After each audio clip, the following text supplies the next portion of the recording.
Hi, welcome back to Story Time with Gigi. Today we're going to be reading a Cartoon Classics Yogi Bear Home Sweet Jellystone.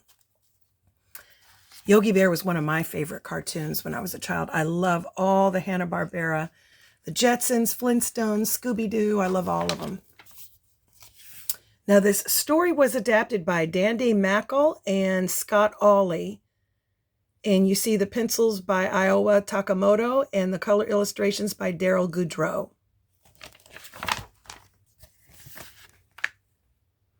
Yogi Bear and Boo Boo watched as a car chugged through the gate at Jellystone National Park.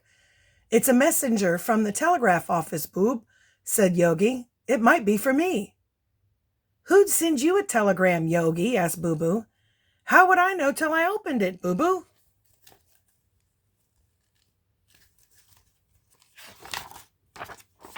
Oops.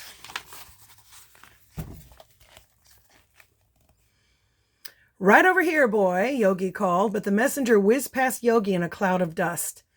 "Get lost, you dusty old bear," cried the messenger. Yogi brushed off the dust. A little dusty, perhaps, but not old. Inside the park office, Ranger Smith opened his telegram. "This is one telegram Yogi didn't read first." "I hope it isn't bad news, Chief," said his assistant. "Listen to this," said the ranger as he read aloud. "Chief Ranger Smith, you are heir to your late Uncle Charlie's fortune. Provision states you must live in his mansion to qualify."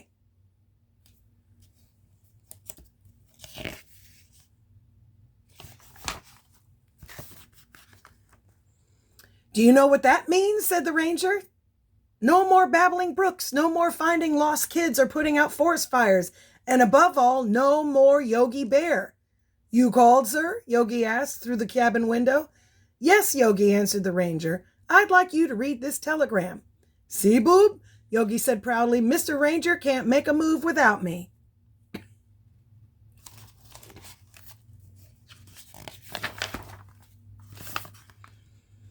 Yogi read the telegram in disbelief. "But Mr. Ranger, it means you're leaving the park." "I'm leaving you, Yogi. You've caused me nothing but trouble and made my life miserable. You are a bad bear." "Since we're leveling, sir, we bears were here first and got along better without you rangers," exclaimed Yogi. "Well, I'm glad to know how you feel about me, Yogi. Good riddance. If I never see another bear, it'll be too soon."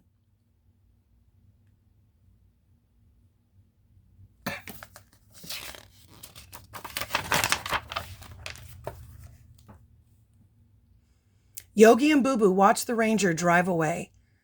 "I'm going to miss Mr. Ranger, Yogi," said Boo Boo. "Me too, little buddy, like you miss a toothache." "Hia, hia! Come on, let's raid those picnic tables."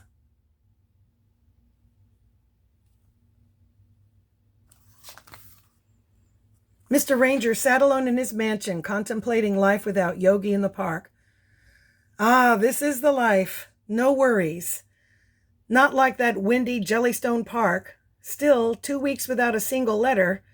Well, if they don't miss me, I won't miss them."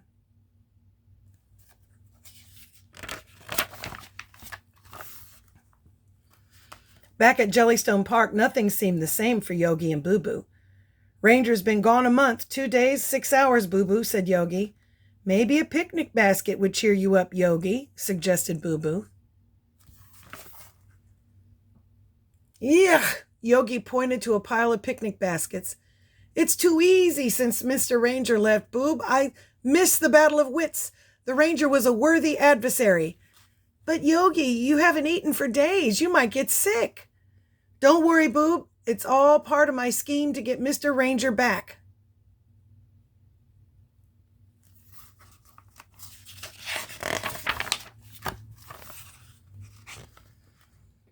Boo Boo and Yogi eavesdropped outside the ranger's cabin. "He's talking to Mr. Ranger, Boo Boo," whispered Yogi. "Boo Boo's fine," the ranger's assistant was saying, "but it's sad how about Yogi. He hasn't eaten for weeks." "That ought to do it, Boo Boo," Yogi said. "Hey, hey, hey, let's be on our way." "Where to, Yogi?" Boo Boo said. "To meet Mr. Ranger, of course."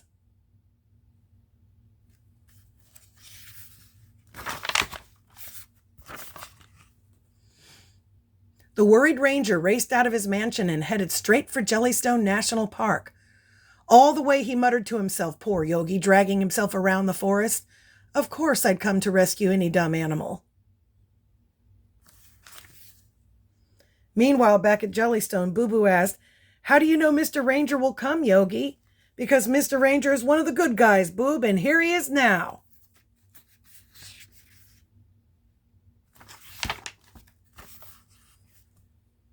As the ranger drove through Jellystone Gate, Yogi threw himself in the road and moaned. "Yogi, are you all right?" the worried ranger asked. "I know that voice from somewhere," Yogi said weakly. "It's that nice Mr. Ranger. How are you, sir?" Mr. Ranger rushed to Yogi's side. "Oh, you poor bear," the ranger cried. "I should never have left you, Yogi, but I'm back. I'll have you up and around in no time. Lots of rest and good food will do it."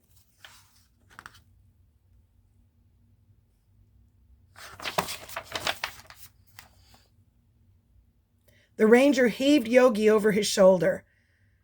"How about a picnic basket, sir?" Yogi asked. "Sure, Yogi," said Ranger, "until you get your strength back." "Hey, hey, hey," muttered Yogi Bear. "This could be the longest convalescence of all time."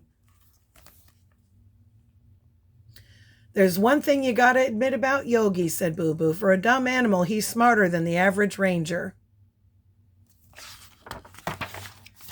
And that's our story. I hope you liked it. Make sure that you like and subscribe and share with your friends. Bye until next time.